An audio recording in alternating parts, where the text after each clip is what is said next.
வணக்கம் நண்பர்களே, welcome to my channel. இது பெட் ஸ்டாக் தமிழ். நான் உங்கள் மனோஜ். இன்றைக்கி நான் எங்கே வந்திருக்கேன்னு பார்த்தீங்கன்னா திருவண்ணாமலையில் இருக்க மலை கோழி பண்ணைக்கு தாங்க வந்திருக்கேன். இங்கே வந்து நம்ம நண்பர் பார்த்தீங்கன்னா வாத்து மற்றும் கோழி வந்து வளர்த்துட்டு இருக்காரு. என்னென்ன வகையான வாத்துக்கள் இருக்குது, கோழி இருக்குன்றதை பற்றி தான் இந்த வீடியோவில் நம்ம பார்க்க போகிறோம். வீடியோக்குள்ள போகிறதுக்கு முன்னாடி நம்மளோட சேனலை சப்ஸ்கிரைப் பண்ணலாம். சப்ஸ்கிரைப் பண்ணுங்கள். கூடவே அந்த பெல் பட்டனை கிளிக் பண்ணிங்கன்னா எங்களோட வீடியோஸ் உங்களுக்கு உடனுக்குடன் வரும். ஓகே ஃப்ரெண்ட்ஸ், வீடியோக்குள்ள போகலாம்.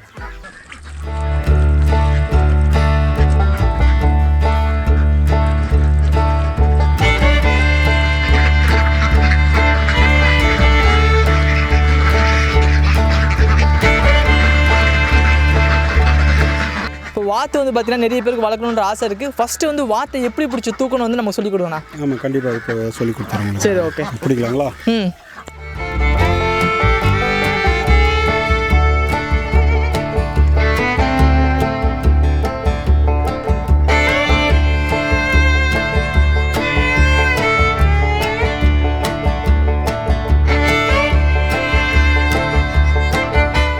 நானும் வாத்து பிடிச்சிட்டேன். நம்ம பிடிக்கிறது வந்து கை இப்படி வந்து இருக்கக்கூடாது. முன்பக்கம் மட்டும் இப்படி லூஸ் விட்டு பிடிச்சோம்னாக்கா இந்த பேலன்ஸு நிற்கும். காலை பிடிக்கக்கூடாது வாத்துக்கு. காலை பிடிச்சோம்னா வந்து வெயிட் அதிகம் இருக்கிறதுனால கால் வந்து உடஞ்சிரும். இப்போ இப்படி பிடிக்கிறது வந்து கரெக்டு. பொழுதுக்கு இருந்தாலும் ஒன்றாகாது. ஆனால் இப்படி ஜாயின் பண்ணோம்னாக்கா நசிங்கிடும். அவ்வளோதான். இது வேறு ஒன்றும் இல்லை. பிடிக்கிறது இப்படி தான் பிடிக்கணும் வாத்தை. அது ஓகே.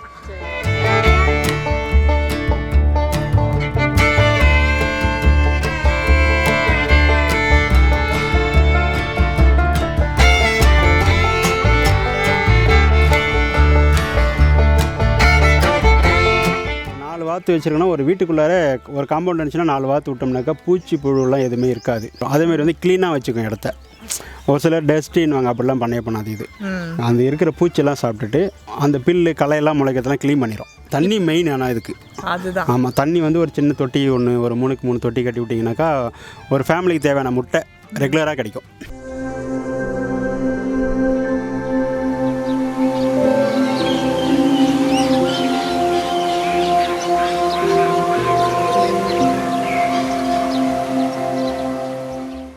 வணக்கம்ண்ணா. வணக்கம் சார். நம்ம பெட் ஸ்டாக் தமிழ் சேனல்லேருந்து வரோம். ஸோ உங்களோட பேர், உங்களோட ஃபார்ம் வந்து எங்கே வச்சுருக்கீங்க? வாத்து பண்ணை, கோழி பண்ணை வச்சுருக்க மாதிரி சொன்னீங்க. எந்த இடத்துல வச்சுருக்கீங்க, அதை பற்றின டீட்டெயில்ஸ் வந்து நமக்கு சொல்லுங்கள். சரி, என் பேர் சங்கர். திருவண்ணாமலை தன்றாம்பட் ரோடு கீழ்சிறுப்பாக்கத்தில் நம்ம பண்ணை இருக்குது. சரி, ஓகே. இப்போ உங்ககிட்ட வந்து வாத்து இருக்குது, கோழி இருக்குன்ற மாதிரி சொன்னீங்க. எத்தனை வாத்து இருக்குது, அதே மாதிரி கோழி வந்து எத்தனை இருக்கும்? நம்மக்கிட்ட வாத்து ஒரு 100 வாத்து இருக்குது. கோழி வந்து கிரிராஜா ஒரு 50 கோழி, நாட்டுக்கோழி வந்து ஒரு 70 கோழி, சிறுவிட கோழி. இது 3 நம்மகிட்ட இருக்குது. சரி, ஓகே. இப்போ நம்மக்கிட்ட இருக்க வாத்து வந்து என்ன ரகத்தை சேர்ந்ததுண்ணா? இப்போ நீங்கள் வச்சுருக்கிறது இது வந்து பங்களா வாத்துன்னு சொல்லுவாங்க. சரி. இந்த வாத்து வந்து மேக்ஸிமம் வந்து வளர்க்குறதுக்கு பெட்டு ரொம்ப அழகாக இருக்கும். வளர்க்குறதுக்கு மேக்ஸிமம் இதை பெட்டாக தான் நான் சேல் பண்ணிகிட்ருக்கேன். ஒரு சிலருக்கு தான் மீட்டுக்காக கொடுப்பேன். பட் ஆனால் மேக்ஸிமம் இது வந்து பெட்டு தான். பட் இது பேர் வந்து பங்களா வாத்து, ஒயிட் பேக்கின்னு சொல்லுவாங்க. இது 2 இதுக்கு பேர் எனக்கு தெரிஞ்சிருக்கு. பட் ஆனால் நான் அது பங்களா வாத்துன்னு தான் சொல்லுவேன். சரி, ஓகே. இப்போ நீங்கள் வந்து பார்த்தீங்கன்னா இது வந்து நமக்கு பெட்டாகவே வளர்க்கலாம் அப்படின்ற மாதிரி சொன்னீங்க. எவ்வளோ இடம் வந்து தேவைப்படும்? ஒரு வாத்து வளர்க்கணும் அப்படின்னும் போது எவ்வளோ இடம் வந்து நமக்கு தேவைப்படுற மாதிரி இருக்கும்? வாசல் அளவு அதான் கிட்டத்தட்ட ஒரு 2 சென்ட் இருந்தால் கூட இது வளர்க்கலாம். ஒரு 4 வாத்து வச்சுருக்கோன்னா ஒரு வீட்டுக்குள்ளார ஒரு காம்பவுண்ட் இருந்துச்சுன்னா 4 வாத்து விட்டோம்னாக்கா பூச்சி புழுலாம் எதுவுமே இருக்காது.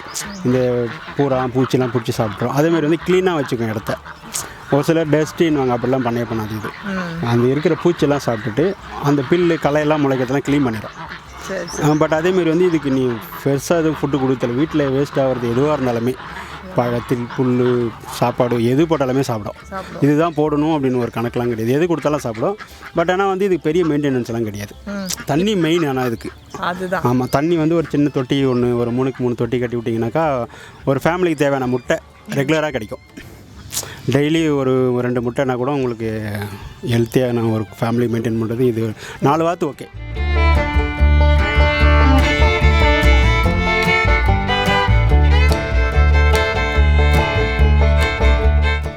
இப்போ 4 வாத்துன்ற மாதிரி சொன்னீங்க. இப்போ நமக்கு வந்து எத்தனை மேல் எத்தனை ஃபீமேல் வச்சு வந்து மெயின்டைன் பண்ணிக்கலாம்? ஒரு மேல் இருந்துச்சுனாக்கா 4 ஃபீமேல் கூட வச்சுக்கலாம்.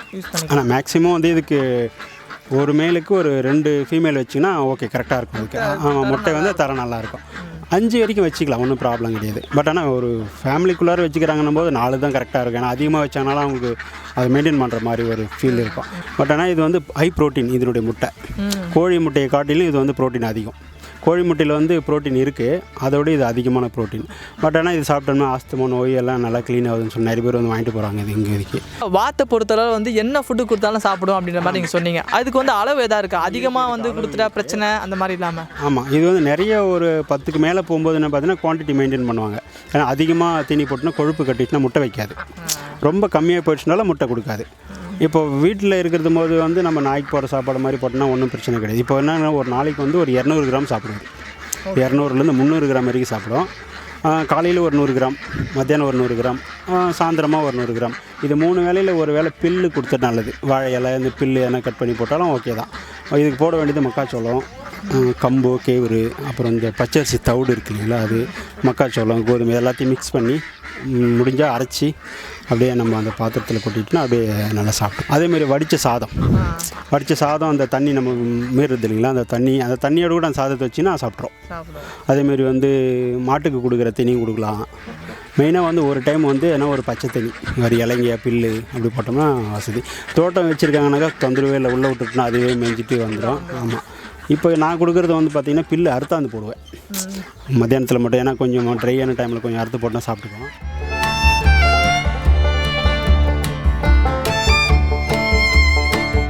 இப்போ உங்ககிட்ட பார்த்தீங்கன்னா ஒரு 100 வாத்துக்கிட்ட இருக்குது. இப்போ இதில் வந்து பிரச்சனைன்னு நீங்கள் எதாவது ஃபேஸ் பண்ணியிருக்கீங்களா? இதில் பிரச்சனைன்னு ஒன்று வாத்துக்கு வர்றது ஒரே பிரச்சனை தான். இப்போ நடக்கும்போது வந்து இந்த மாதிரி சின்ன சின்ன கல்லுங்க இருந்துச்சுனாக்கா தடுக்கி விழுந்து ஒன்று மேலே ஒன்று கால் உடையும், இந்த வெயிட் அதிகமாக இருக்கிறதுனால. அதனால் அது இருக்கிற இடத்துல மேக்ஸிமம் வந்து கல்லுகள் இல்லாமல் பார்த்துக்கணுமா. ஓகே, கல் அதுமாரி அந்த கொம்புங்க இதெல்லாம் போடக்கூடாது. இப்போ குழி பள்ளம் எவ்வளோ இருந்தாலும் அது ஏறி இறங்கி போயிடும். மேக்ஸிமம் வந்து அது ஒரு 1/2 அடி அது அதனால் தாண்ட முடியும். அதுக்கு மேலே வந்து அது பறக்கிறதுக்கு முடியாது. அப்படி சப்போஸ் கீழே ஒன்று விழுந்ததுன்னா மேலே நிறைய விழுந்து அப்படியே அந்த கால் டேமேஜ் ஆகும். அது ஒரே ஒரு ப்ராப்ளம் தான். அதில் நோயின்றது இதில் 0% நோய் சுத்தமாக வராது. இதுக்கு வர்றது ஒரே நோய் பார்த்திங்கனாக்கா அந்த பக்கவாதம்னு சொல்லுவாங்க. ஒரு சில டைமில் கால் நுண்டும். அந்த வாத்து மட்டும் தனியாக எடுத்து ஒரு கூண்டுலையோ அப்புறம் ஒரு 10 நாளைக்கு தனியாக தீனி போட்டோம்னா ஆட்டோமேட்டிக்காக சரியாயிடுது. நம்ம எதுவும் மெடிசன்லாம் கொடுக்க தேவையில்ல. ஓகே, பூனை தான் பிடிக்கும் இதை. நெக்ஸ்ட்டு நான் ஆக்சுவலாக அதுதான் கேட்கணும்னு நினச்சேன். இப்போ இந்த நாய் பூனை இதனால் வந்து வாத்துக்கு வந்து தொல்லை இருக்குமா அப்படின்ற கேட்கணும்னு நினச்சேன். இந்த வாத்தை பிடிக்கிறது ஒரே ஒரு இதுன்னு கேட்டினா பூனை தான் இதை டிஸ்டர்ப் பண்ணும் அப்பப்போ. அதுவும் வந்து குரூப்பாக இருக்கும்போது இதை பிடிக்க முடியாது. ஏன்னா ஒன்றோட ஒன்று வந்து மோதி வந்து பூனை ஓடி போயிடும். ஆனால் சிங்கிளாக இருக்கும்போது ஈஸியாக பிடிச்சிடும். அப்போ என்ன பண்ணணும் கேட்டிங்கனாக்கா பூனைக்கு மட்டும் பாதுகாப்பு பண்ணிக்கணும். இப்போ எங்ககிட்ட நாய் இருக்குது, நம்மகிட்ட நாய் இருக்கிறதுனால வந்து வராது. அதேமாதிரி இந்த கினி கோழி ஒன்று இருக்குது, அது பூனை வேறு எதனா வெளியே வந்துச்சுனாக்கா அது சிக்னல் கொடுக்க ஆரம்பிச்சுன்னா இதெல்லாம் அலர்ட் ஆகிடும்.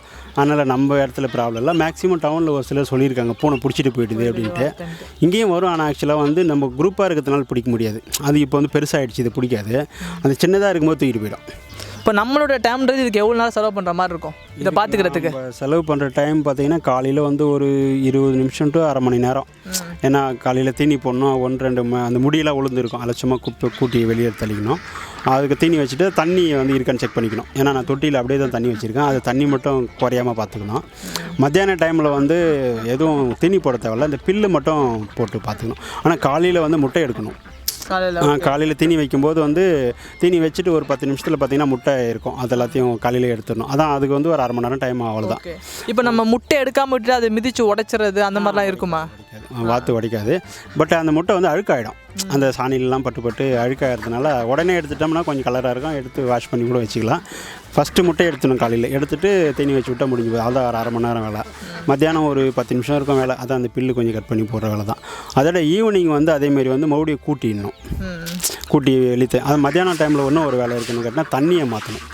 அந்த தண்ணியை க்ளீன் பண்ணி விட்டுட்டு அந்த மத்தியான டைமில் வந்து எல்லாம் குளிக்கும். அப்போ அந்த தண்ணி க்ளீன் பண்ணிவிட்டு புது தண்ணி விட்டோம்னாக்கா அப்போ நல்லா குளிச்சிட்டோடனே அதுக்கு வந்து ஈவினிங் ஒரு 4 மணி டு 4:30 மணி தீனி மறுபடியும் கொடுத்துடணும். அவ்வளோதான். அதுக்கப்புறமா எதுவும் கொடுத்தல. ஈவினிங் வரைக்கும் பார்த்தோம்னாக்கா சரியாக போச்சு. அதான் நைட் ஆச்சுனாக்கா அந்த ஷெட்டுக்குள்ளே போட்டுருவேன். இப்போதைக்கு கொஞ்சம் ஃப்ரீயாக தான் வச்சுருக்கிறேன். இது மழை வந்தாலும் பிரச்சனை கிடையாது, எதுவும் பிரச்சனை வெளியே தான், மழையெல்லாம் வெளியே தான் இருக்கலாம், ஒன்றும் ப்ராப்ளம் இல்லை.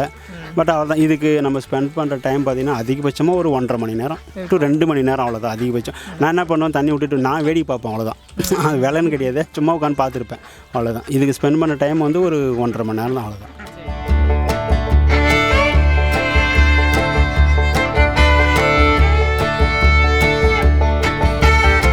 இப்போ நிறைய தகவல் வந்து நமக்கு சொல்லிட்டு இருந்தீங்கன்னா இது வந்து கிளைமேட் வைஸ் ஏதாவது பிரச்சனை வருமா? வெயில் காலத்தில் வந்து ஒரு மாதிரி பராமரிக்கணும், மழை காலத்தில் ஒரு மாதிரி பராமரிக்கணும். ஸோ அதெல்லாம் எப்படி பண்ணுறது? மழை வந்து இது எவ்வளோ நாள் தாங்கிடும், மழை வந்து ப்ராப்ளமே கிடையாது இதுக்கு. ஆனால் வெயில் வந்து இதுக்கு அதிகமாக இருந்துச்சுன்னா என்ன பண்ண கேட்டிங்கனாக்கா வந்து வாத்து எல்லாம் வந்து டயர்டாக இருக்கும். அதேமாதிரி வந்து வாய் திறந்துக்கு நான் பாட்டுன்னு மூச்சு வாங்கிட்டே நின்றுட்டுருக்கோம். அதுக்கு என்னென்னு கேட்டினா ஃபுல்லாக தண்ணி இருக்கணும். இது வந்து கிட்டத்தட்ட ஒரு அரை மணி நேரத்துக்கு ஒரு டைம் குளிச்சிட்டே இருக்கும் அந்த வெயில் டைமில். இப்போது வெயில் வந்துடுச்சு அப்படின்னு கேட்டனால அதுக்கு தண்ணி வந்து மாற்றிட்டோம்னாக்கா பெஸ்ட்டு. ஆனால் குளிச்சிக்கினே அது இருக்கும்போது ஒன்றும் ஆகாது. ஆனால் வெயில் வந்து கொஞ்சம் டேரெக்டாக படாத மாதிரி ஷேட் நெட் என்ன கட்டிட்டு இல்லை மரத்தடியில் இப்படி வச்சோம்னா வாத்து வச்சுருக்கலாம். ஆனால் வெயில் டேரெக்டாக விட்டோம்னாக்கா காலியாகிறத விட வந்து வெயிட்டு கம்மியாகிட முட்டை வைக்காது. அதேமாதிரி வந்து பார்த்திங்கன்னா வாத்தே வந்து உங்களுக்கு நடக்கிறது ரொம்ப சுறுசுறுப்பாக இருக்காது, அப்படியே விழுந்துட்டே கிடக்கும் கீழே. அதனால் வெயில் வந்து இது டேரெக்டாக படக்கூடாது. ஏன்னா ஒரு பந்தல் மாதிரியான போட்டுட்டோம்னா ஓகே, ஒன்றும் ப்ராப்ளம் இல்லை. ஆமாம், டேரெக்டாக வெயில் படக்கூடாது, அவ்வளோதான். இப்போ உங்ககிட்ட இருக்க சேல்ஸ் டீட்டெயில்ஸ் பற்றி சொல்லுங்கள். நீங்கள் முட்டையும் வந்து சேல் பண்ணுற மாதிரி சொன்னீங்க, அதே மாதிரி பார்த்தீங்கன்னா வாத்துக்கள் வந்து சேல் பண்ணுற மாதிரி சொன்னீங்க. முட்டை வந்து என்ன ரேட்டு கொடுத்துட்ருக்கீங்க, எப்படி கொடுக்குறீங்க? இந்த முட்டை வந்து ஒரு முட்டை நான் கொடுக்குறது வந்து 15 ரூபா இந்த முட்டையோட ரேட்டு. இதே ஆச்சிங் முட்டைனா 20 ரூபா. அது என்னென்னு கேட்டிங்கன்னா நான் வந்து ஃப்ரிட்ஜில் வச்சு அந்த குவாலிட்டியான முட்டையை மட்டும் செலெக்ஷன் பண்ணி கொடுப்பேன். அது வந்து ஒரு 7 நாள்லேருந்து 10 நாளுக்குள்ளே இடுற முட்டையை மட்டும் தான் கொடுப்பேன். அந்த முட்டை 20 ரூபா. ஏன்னா அது வந்து நம்ம சைஸ் பார்க்கணும், அதேமாதிரி வந்து செலக்ட் பண்ணி தான் கொடுக்கணும். சாப்பாட்டு முட்டைன்னும் போது இது 15 ரூபா அப்படின்னு சொல்லிட்டு இது அந்த பாக்ஸ் கேட்டால் பாக்ஸில் கொடுப்பேன். அப்படியே அந்த மாதிரி அட்டையில் கேட்டாலும் அப்படியே ஃபுல்லாக அட்டையில் போட்டு கொடுத்துருவேன். ஆனால் மேக்ஸிமம் வந்து இது சாப்பாட்டுக்கு தான் பெஸ்ட். ஓகே, இப்போ இந்த முட்டையில் வந்து ஸ்மெல் வருமா, கவுச்சி வாடை ஏதாச்சும் வருமா சாப்பிடும் போது? இதில் கவுச்சி வாடன்றது வந்து சுத்தமாக வர. ஏன்னு கேட்டால் அது நாட்டு வாத்து முட்டையில் கவுச்சி வாடம். அது ஏன்னு கேட்டிங்கன்னா அது கழனியில் வந்து இந்த புல் பூச்சி புழுலாம் சாப்பிட்றதுனால ஸ்மெல் இருக்கும். ஆனால் இது வந்து நம்ம தான் ஃபீடு கொடுக்குறோம். இது வந்து சொல்லப்போனால் சைவம் தான், இதில் அசைவமே இதில் நம்ம கொடுக்குறதில்ல. இது வந்து முழுக்க வந்து ஆர்கானிக். சொல்லப்போனால் இதில் வந்து நம்ம கெமிக்கல் போடுறதில்ல, ஊசி, எந்த ஒரு மருந்து சம்மந்தமே இந்த வாத்துக்கு இல்லை. நான் இது பெட்டுக்கு அப்படின்னாக்கா வந்து ஜோடி 1500 ரூபா கொடுக்குறேன், 1500 கொடுக்குறேன். இப்போ மீட்டுக்கு அப்படின்னு கேட்டிங்கனாக்கா ஒரு வாத்து அப்படியே கொடுத்துருவேன், 500 ரூபா கொடுத்துருவேன். அது வெயிட்டு கணக்கு பண்ணி பார்த்தோன்னா ஒரு 250 அப்படி. அது ஒரு 3 கிலோ வந்துச்சுன்னா ஒரு 750 ரூபா. மேக்ஸிமம் மீட்டுக்கு கொடுக்க மாட்டேன், பெட்டுக்காக தான் கொடுப்பேன். ஆமாம், 1500 ரூபா ஜோடி. அப்படி மீட்டுக்கு வேணும் ரொம்ப வற்புறுத்தி கேட்குறாங்கனாக்கா சேவல் தான் கொடுப்பேன் மீட்டுக்கு. அது வந்து 250 ரூபா ஒரு கிலோ, அப்படி கிலோ கணக்கு பண்ணி கொடுப்பேன். கொஞ்சம் சிறு சைஸ் வாத்து இருந்துச்சுனாக்கா 500 ரூபா அப்படி கணக்கு பண்ணி கொடுத்துருவேன். ஆனால் வந்து மேக்ஸிமம் மீட்டுக்கு இல்லை, வளர்க்குறதுக்குன்னா ஓகே. ஏன்னா இது வந்து பெரிய வாத்து. அந்த மீட்டுக்கு கொடுக்குற வாத்து வந்து 3 மாதத்துலேயே கொடுப்பாங்க, 40 நாளில் வளர்ந்துடும் அந்த மீட்டு வாத்து. அது வேறு. இது கிட்டத்தட்ட நமக்கு 1.5 வருஷம், இது 1 வருஷம் தாண்டிடுச்சு. இப்போது 14 மாதம் ஆகிடுச்சு இந்த வாத்து. இது எல்லாமே இது வந்து என்னென்னு கேட்டால் அந்த மீட் வந்து ரொம்ப ஸ்ட்ராங்காக இருக்கும், மட்டன் மாதிரி இருக்கும். அது குவாலிட்டி வந்து நல்லாயிருக்கும் சாப்பிட்றதுக்கு. ஆனால் வாங்குறவங்களுக்கு பெனிஃபிட்டு, விற்கிற நமக்கு வந்து லாஸ் தான்.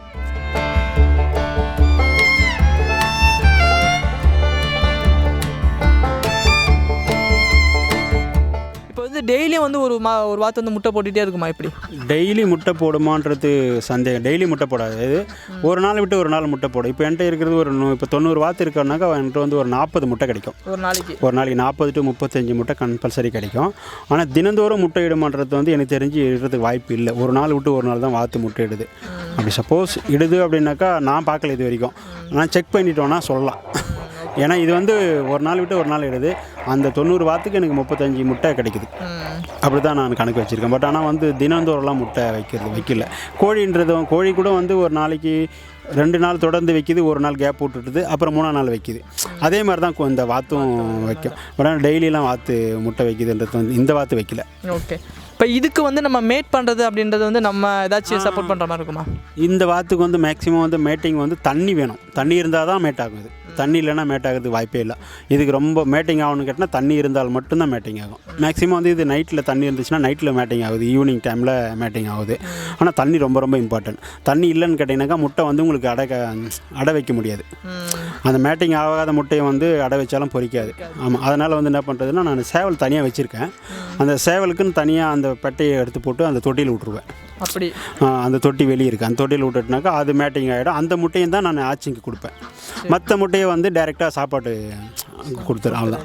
நம்ம ஆச்சிங் வேணும் அப்படின்னு கேட்குறவங்களுக்கு சேவல் எடுத்து போட்டு மேட்டிங் பண்ணால் தான் அதை கொடுப்பேன், இல்லைனா கொடுக்க மாட்டேன். அது கொடுத்தும் அவங்களுக்கு யூஸ் இல்லாமல் போயிருந்ததுனால அப்படி தான். ஆனால் இதுக்கு தண்ணி இருந்தால் மட்டும்தான் மேட் ஆகும், தண்ணி இல்லைனா மேட்டிங் ஆகாது. இப்போ இந்த ஒயிட் பேக்கிங் வாத்து வந்து அதுவே வந்து அடக்காக்குமா? நான் முட்டை போட்டிருக்கும் போது பார்த்தீங்கன்னா இந்த வாத்தில் அது ஒரு ப்ராப்ளம் இருக்குது. இது வந்து அடக்காக்காது.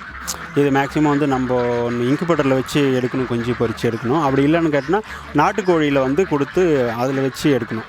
நாட்டுக்கோழி வச்சோம்னா ஒரு 8 to 10 முட்டை தான் வைக்கணும். ஏன்னா பெருசாக நிறைய வச்சோம்னா அது இந்த முட்டை சைஸ் பெருசு, அது கோழி சிறுசாக இருக்கும், அதனால் பொரிக்காது. 8 to 10 முட்டை வச்சோன்னா பொரிச்சு கொடுத்துரும். ஆனால் 28 நாள்லேருந்து 30 நாள் ஆகிடும் இது பொரிச்சு வர்றதுக்கு. ஆனால் இன்குபேட்டரில் தான் மேக்ஸிமம் இது பொரிக்கிறாங்க. நானும் வந்து கோழியில் வச்சு பொரிச்சிக்கிறேன். இப்போ எக்கு மாதிரியே தான் வாத்து மீட்டும் பார்த்தீங்கன்னா நமக்கு ஸ்மெல் வரும்ன்ட்டு நிறைய பேர் வாங்க மாட்டாங்க. ஸோ இப்போ இது வந்து இப்போ சமைக்கணும் போது எப்படி பண்ணுறது ஆக்சுவலாக இந்த வாத்து வந்து ஸ்மெல்லு வராது. இப்போ ஒரு ஸ்டார் ஹோட்டலில் போயிட்டு நீங்கள் வாத்து டக் மீட்டு கேட்டிங்கன்னா இந்த மீட்டு தான் கிடைக்கும். இது வந்து இருக்கிறதுல ஹை குவாலிட்டி. அதேமாரி வந்து இது ரோஸ்டட் வாத்து. இப்போ இந்த வாத்து வந்து தண்ணி ஊற்றி மசாலா போட்டு சமைக்கிற இது வந்து என்னென்னா ட்ரையாக சமைக்கிறது. இது வந்து ரோஸ்டட் வாத்துன்னு தான் இப்போ ஸ்டார் ஹோட்டல்லாம் கொடுக்குறாங்க. அதேமாரி வந்து இதில் கொழுப்பு ரொம்ப அதிகம்னு சொல்கிறத விட வந்து நல்ல கொழுப்பு. தண்ணி ஊற்றாமல் சமைக்கணும். இதை கிரில் பண்ணலாம். மேக்ஸிமம் அது ரோஸ்டட் வாத்து டேஸ்ட் வந்து எப்படி சொல்கிறது, மட்டனுக்கு ஈக்குவலாக இருக்குது. இப்போ மட்டன் சாப்பிட்றவங்க இந்த வாத்து வாங்கினாங்கனாக்கா ரெண்டாவது இதுக்கு தான் வரவங்களுக்கோசரம் மட்டன் பார்க்க போக மாட்டாங்க. ஸோ ஓகேண்ணா, இவ்வளோ நேரம் உங்கள் டைம் ஸ்பெண்ட் பண்ணி நம்ம சேனலுக்கு தேவையான நிறைய இன்ஃபர்மேஷன் கொடுத்தீங்க. வாத்தை பற்றி வந்து நிறைய இன்ஃபர்மேஷன் சொன்னீங்க. ரொம்ப ரொம்ப நன்றிண்ணா. ரொம்ப நன்றி. ஓகே ஃப்ரெண்ட்ஸ், இதோட அடுத்த வீடியோ நான் பார்க்குறேன். இந்த வீடியோ உங்களுக்கு பிடிச்சிருந்தா லைக் பண்ணுங்கள், ஷேர் பண்ணுங்கள், கமெண்ட் பண்ணுங்கள். தேங்க்ஸ் ஃபார் வாட்சிங்.